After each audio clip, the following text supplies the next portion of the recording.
Hello and welcome to AXSChat. I'm delighted that after a long wait, we're delighted to have Susan Mazrui here with us today. Susan is the Director of Public Policy, Global Public Policy for AT&T, and has had a long and distinguished career in accessibility, and like Deborah and myself, is also a board member of World Institute on Disability.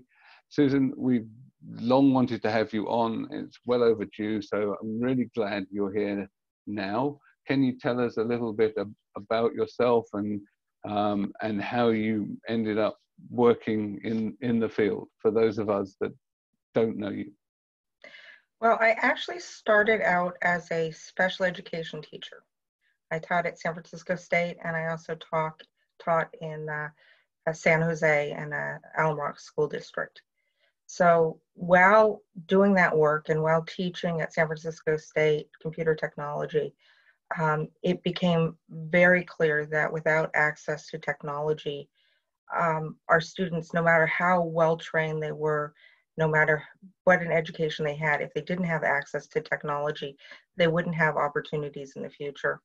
So when I was invited to join Pacific Bell working on their accessibility solutions, I took the opportunity, and so pivoted a little. I miss the kids a lot, but I do enjoy the fact that we've been able to make technology beneficial, not just to people with disabilities, but to impact the technology that everyone uses so that people with disabilities are included.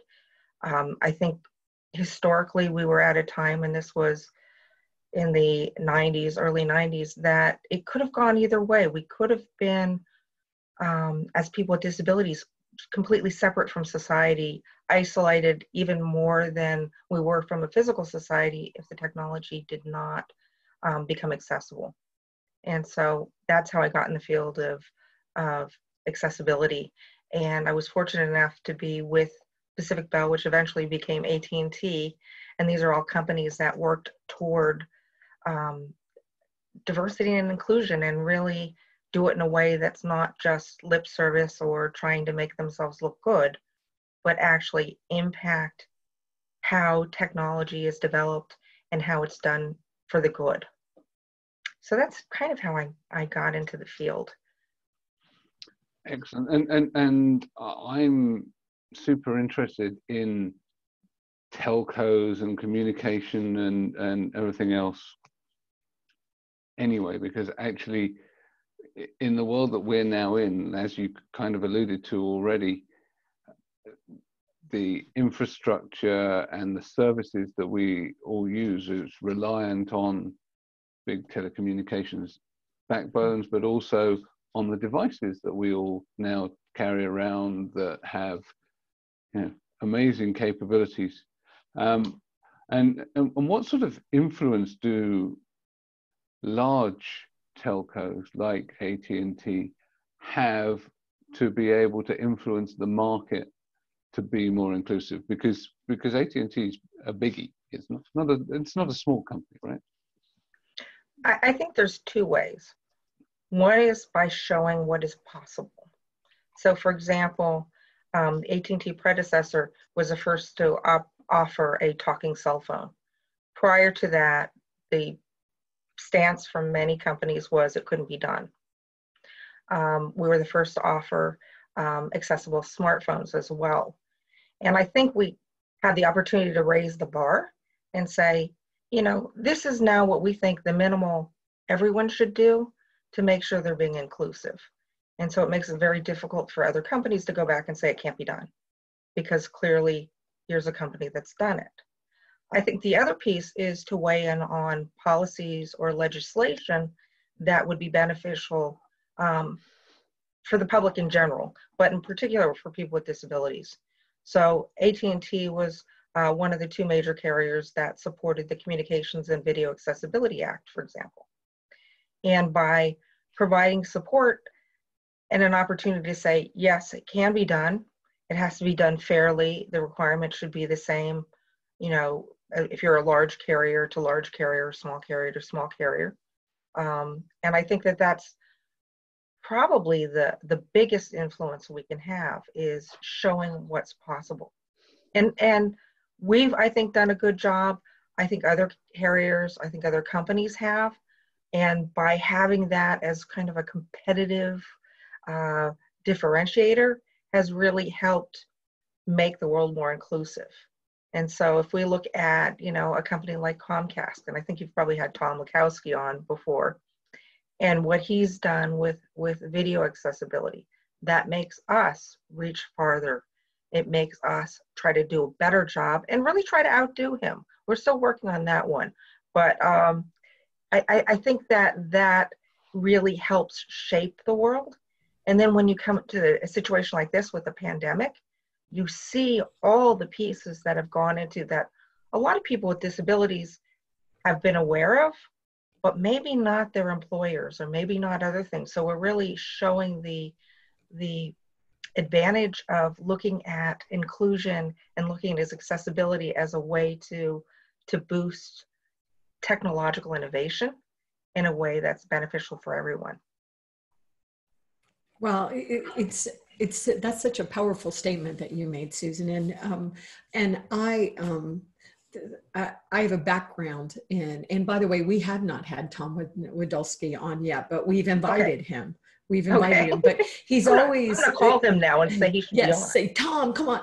But some of it is people don't have big presence on Twitter, so they get nervous about being on the show. So especially if they're sort of new to it and stuff. And I don't know if Tom is, but we talked about it, but we just never made it happen. But we need to, because Comcast has done some really impressive things. But, yeah. So I did want to do some shout outs to AT&T. My parents both retired for AT&T. I worked for them. My siblings worked for them.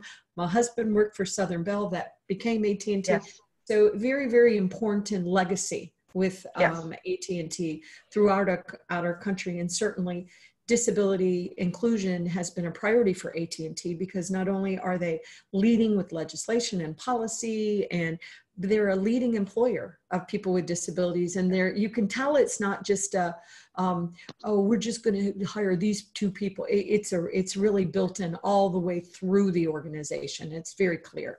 We're seeing leadership. I served with you on the board of the USBLN for years, which is now called Disability N.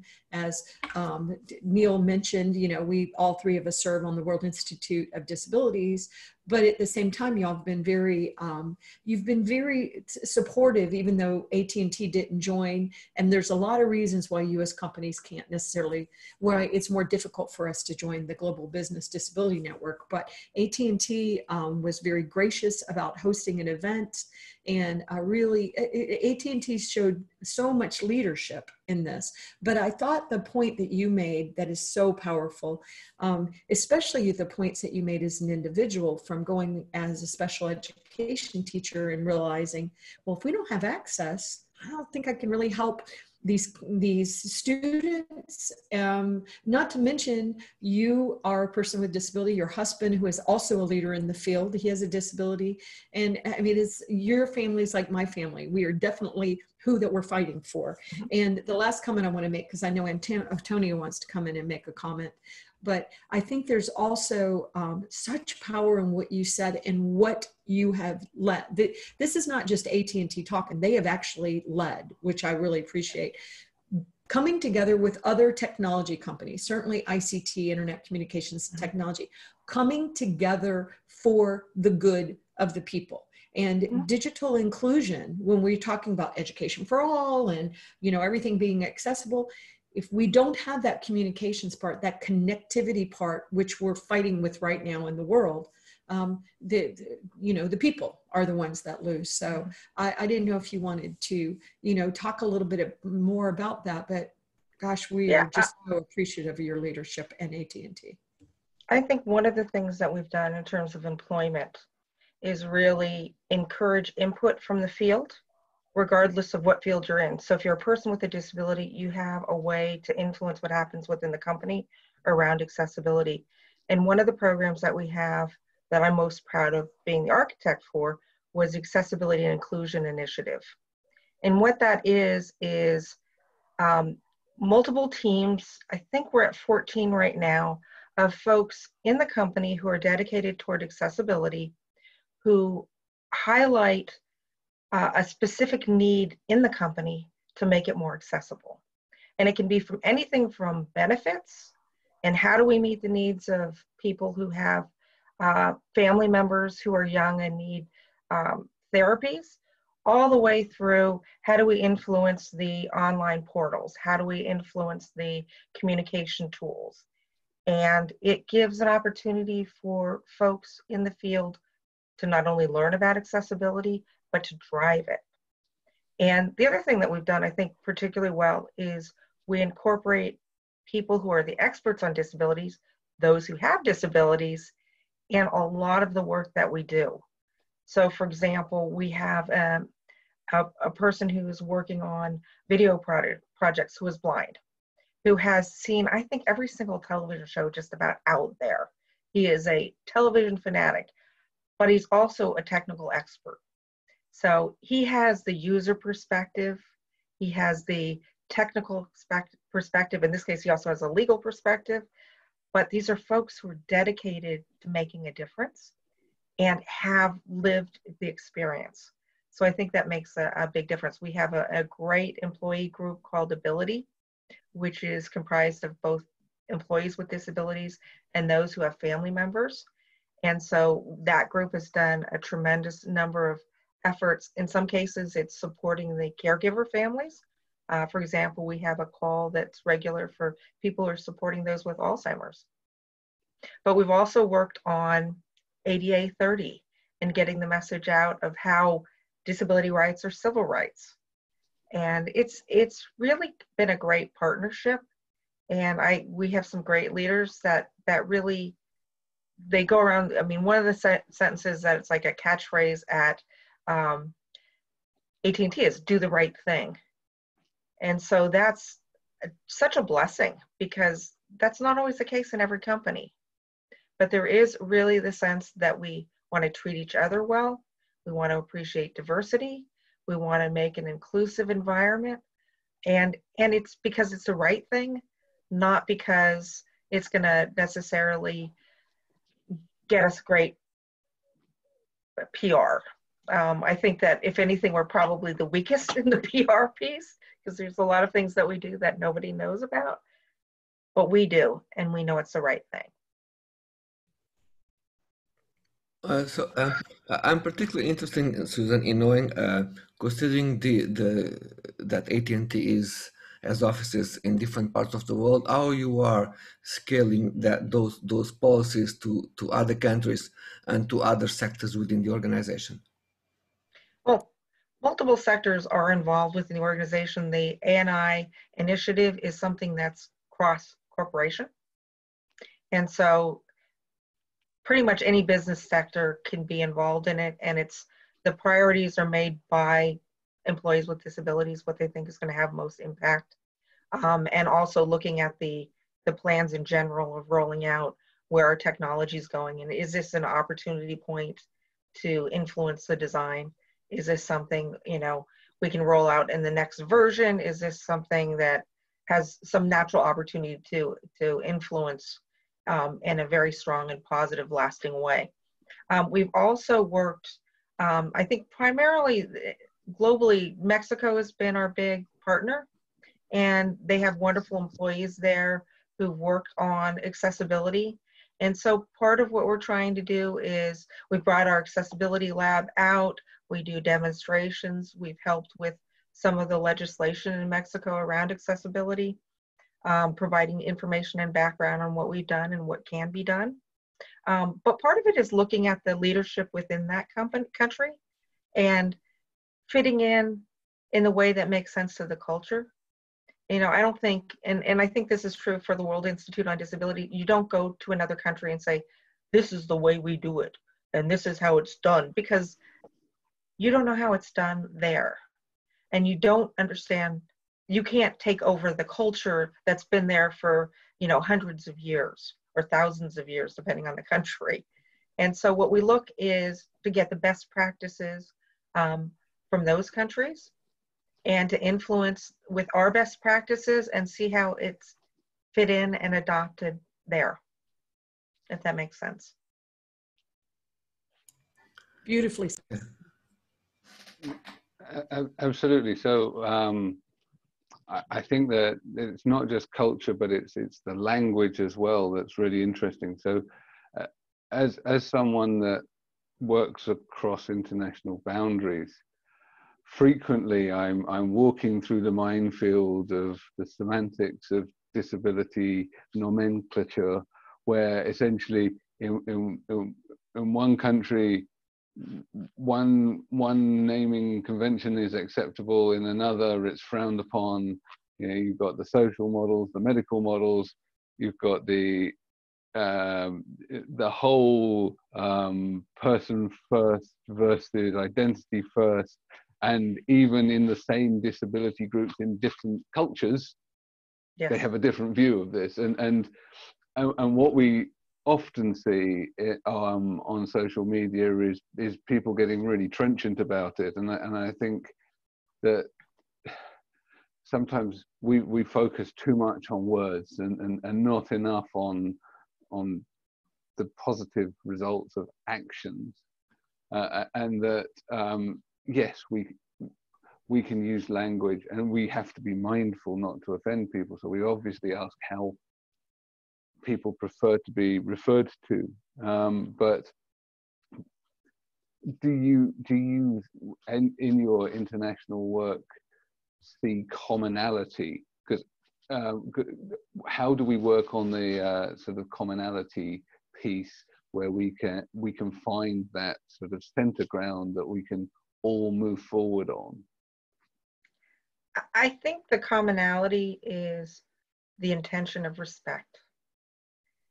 Yes. And if we act in a way that's respectful and apologetic if we get it wrong, because the intention is never to offend, and we do our best to learn, I think that that's a common thing that I think any culture you go to, if you act with respect, if you act with love, if you act with good intentions, that goes a very long way. I do think sometimes we can use language as a weapon. Yes. And to isolate us and them, and I think that's unfortunate. But I think for most people, if you go and you say, I'm trying to learn, I'm certainly not perfect, and I find as I get older, it's more difficult, but it's like the use of pronouns. Why not use the pronoun that the person wants to use? Because you respect them as a human being. And I think that with disability, whether you say disability, I personally, if somebody says, you have a visual impairment, if they're saying it in a way that says, I don't see so good, or I can't see, that's fine. Or if they say I'm blind, it's fine. But if they're doing it like impairment is like something wrong with you, it's a completely different feeling. So I think the emotions, I think the respect, I think that's pretty universal. And I think we do our best. And I struggle with that too, with, for years I'd say, people with disabilities. Now it's disabled people in some groups, but not in other groups. Sometimes it's disabled persons. And so it's you do your best. Yeah. And when you're doing translations, it becomes even more difficult. You have to make sure you have people who know what they're doing, who are doing translations, or you can be horribly offensive without even realizing it, because they can be great in translating many things, technology, but not necessarily the culture, and you have to make sure your translators are doing that. So I think the one thing that I do struggle with is where the people are using euphemisms for disability. Yeah. So we were on a call, and I won't say who, but essentially someone said, "Oh yeah, we refer to them as people of determination." I said, well, that's a lot of people. Yeah, it's a lot of people. I'm determined that I'm going to have a very nice bottle of wine this evening. I'm determined that I'm going to do some exercise first to run off the calories that I'm about to consume in liquid form. For me, then it's again, it comes back to intent. You know, Mhm. we're using language. Our use of language is meant to be respectful, but in this particular case, it almost feels like it's, although the intent wasn't meant to be disrespectful, it almost feels like it is, because it's the people that don't have a disability feeling uncomfortable about talking about disability, and so they're sort of skirting around the words and almost sort of doing the whole sort of inspiration porn thing without actually mentioning disability. So Well, I it's think like that's talking about that's people of difficult. differing colors. Yeah. You know, I think that also goes to respect and understanding of the culture, because if you're avoiding the word, it's because you think the word is bad. And the implication, even though that may not be what you want, is that you think disability is bad. And since it's an aspect of many people, and it's something that many people are proud of, I think that's what makes us feel uncomfortable. And it's also a little bit saccharine.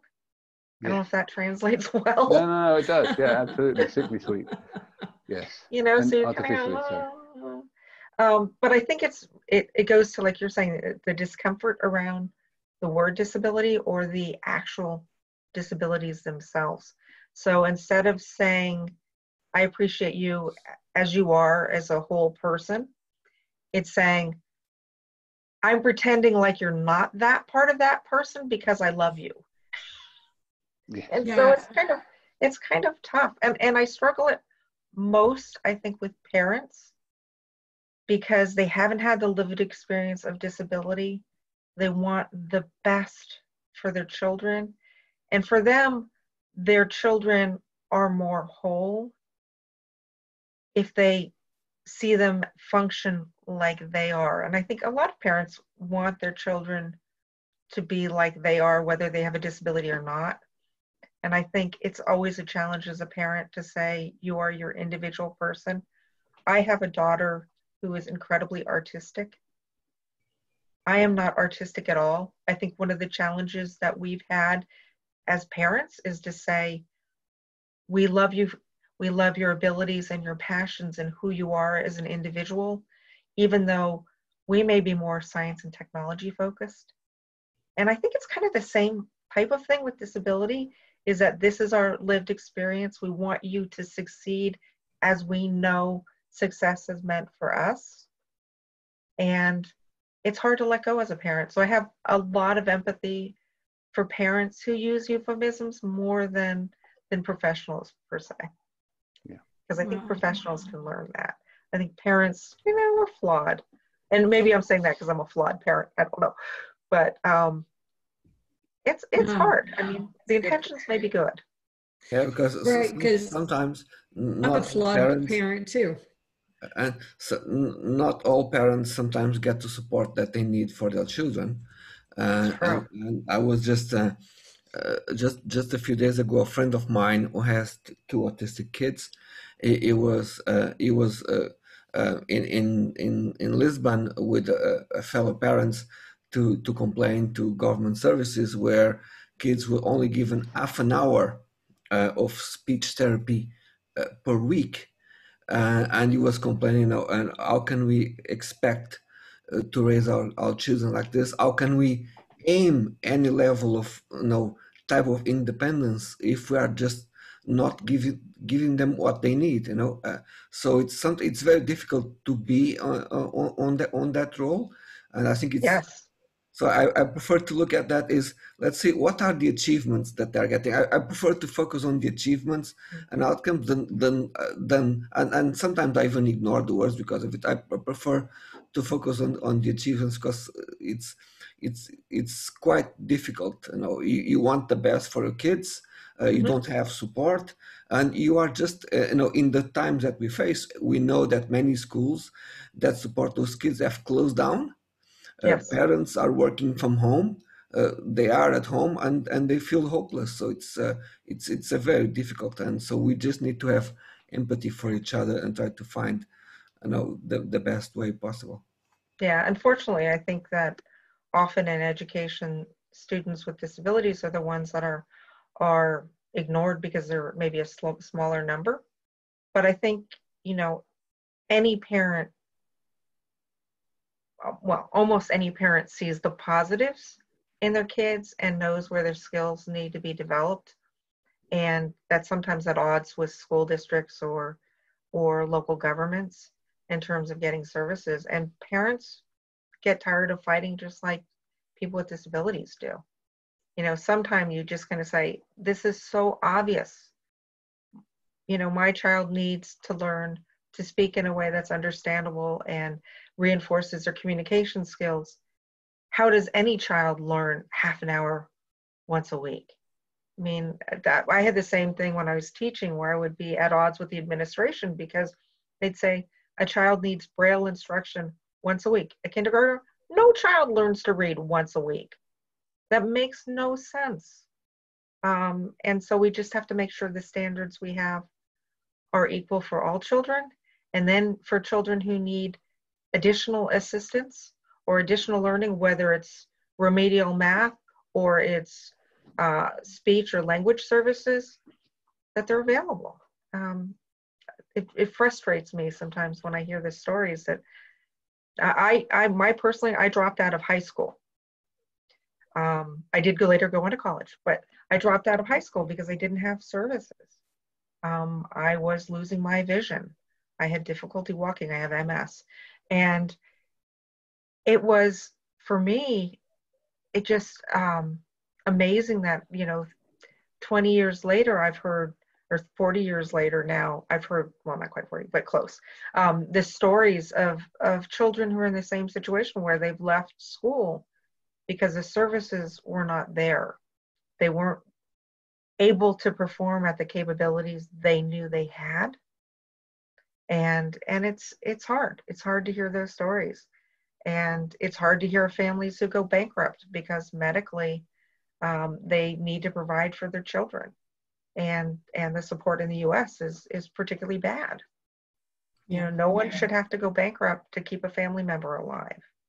No one should die because of the color of their skin. I mean, there's just so many injustices that we have to keep fighting and support each other in the fight and not fight among ourselves. And, you know, I know that my daughter having Down syndrome, she wouldn't be eligible in some states to have a ventilator if if she was up against, you know, somebody that doesn't have Down syndrome. And when she was a little girl, it was the same thing. I mean, she struggled to learn to speak. She still has communications issues. And she was put in 15 minutes of speech therapy once a week with other students.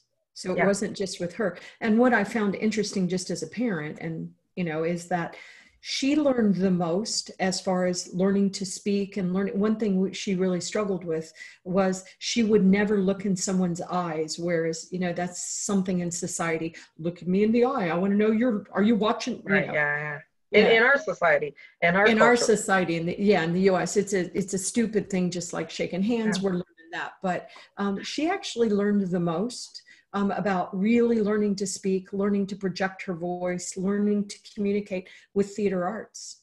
I was stunned how much she learned in theater arts in middle school. Her communication style just jumped massively because of that. And so I think the opportunity we have is taking, like your daughter, the artist and the technologist, you and your husband Jamal are technologists, and that's why we should have STEAM, science, technology, and mathematics in, because it really, that's what it's about, being human beings. And so I want to shift, if you don't mind, a little bit back to AT&T, because one thing that I have always wondered about AT&T, obviously I'm a big fan of AT&T just because you know, my parents were so loyal to AT&T. They would never, once they retired, they didn't use any other provider. My mom got so mad at me for using Verizon, but AT&T didn't have as good a coverage where I did. But she, I mean, literally, she got really mad at me. I got yelled at about that a lot.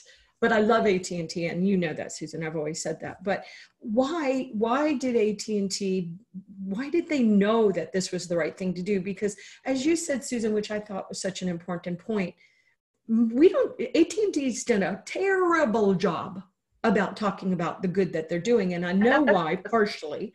I know it's because, well, we're not doing it for PR and marketing, Deborah. We're doing it because it is, as you said, you know, you're walking, I was taking notes, do the right thing is your motto and has been for a long time.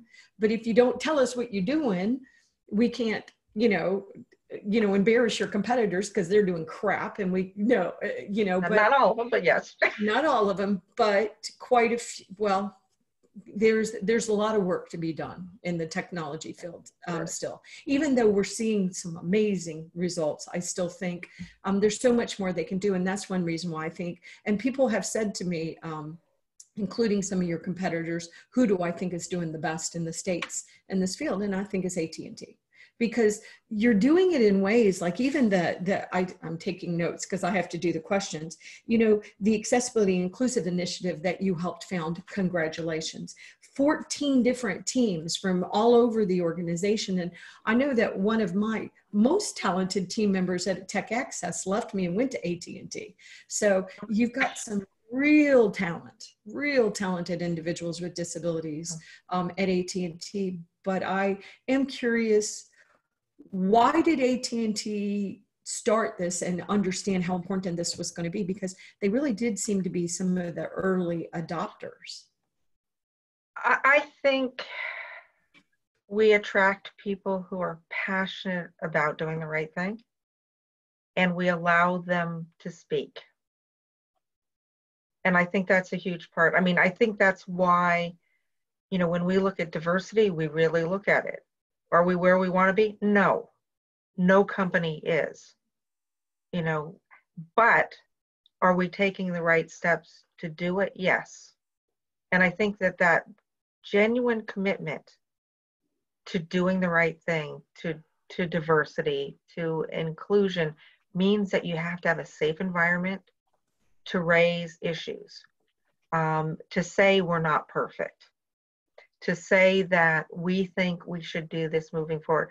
I mean, I had the opportunity, the reason the ANI initiative came about was I met with the chief compliance officer and I said, the Cato program, and Aaron Banger and I and Jason Wharton started that, and that has evaluated tens of thousands, if not 100,000 by now, products and services for accessibility on the technology side very systematically, and is now being pushed into the fields where the other parts of the company are adopting those standards and processes and all that.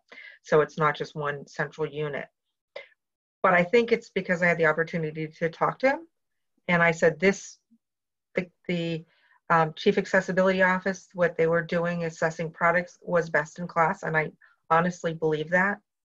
I don't know of another company that's looking at, or was at the time looking at, products and services as systematically for accessibility. And he said, but what can we do better?